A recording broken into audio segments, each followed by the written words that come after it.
Hello, I'm Kiomia McLean. I work with the Alliance of Women Advocating for Change. It's a female sex work-led grassroots umbrella network, currently operating in 47 districts. But we both implement and at the same time support our grassroots members to implement in the districts of operation. Our work was established in 2015.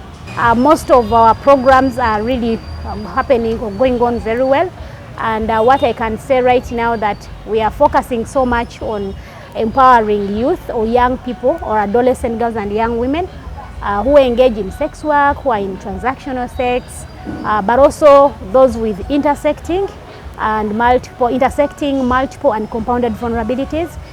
Some of the examples would include adolescent girls and young women living with disability, those using or injecting drugs, those adolescents actually who are out of school and they are still hustling with life.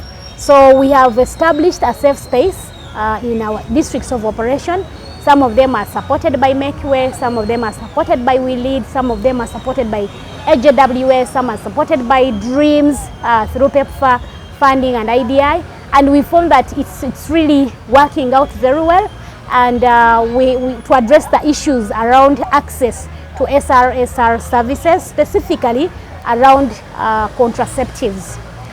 Today we've just held our national dialogue, whereby we have actually had different stakeholders coming from Terego district, coming from Tororo, coming from Kampala, Wakiso, like all the districts of operation supported by a Make Way project. And we are so happy that the issues really were coming from the real life experience, from the adolescents who have lived these realities, sharing their challenges and barriers that they experience in accessing SRSR services or sexual reproductive health services.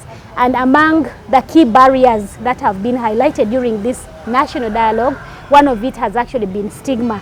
Stigma. Almost every adolescent who spoke on the panel was really saying stigma is a very key barrier on access, and they are bringing it in the way that it's affiliated a little bit on issues to do with their age. Some of them it's about issues of probably them being seen as not potential clients or ready to access such a service despite their need and their demand as adolescents.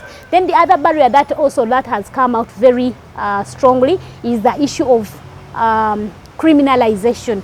You realize that adolescents are very diverse, but also coming from very diverse background, and we are talking about intersectionality, and we are looking at adolescents who are actually in sex work, adolescents who are coming from the queer communities, adolescents coming from those living with disability. So you find that all of them have got different issues around criminalization and really affecting them to access these services. Then the other thing is also happening is the issues of poor human resource and infrastructures in our government facilities. Most of them who are actually coming, especially from the humanitarian setting, it's a very big problem that, first of all, sexual reproductive health services is not yet appreciated and embraced, especially by the service providers operating in those areas. Most of the services are around food and security, water, which is a good thing.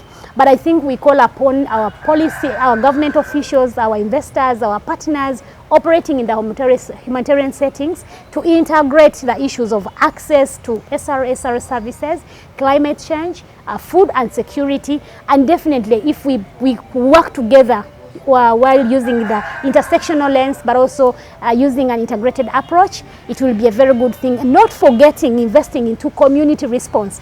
Adolescent girls, if we support them to take lead, to take the seat, to be responsible to lead in their programming, we shall be doing a very good service to ourselves, and this will actually help us to make a greater impact and address the real need, the unique need that they actually experience and that are affecting them.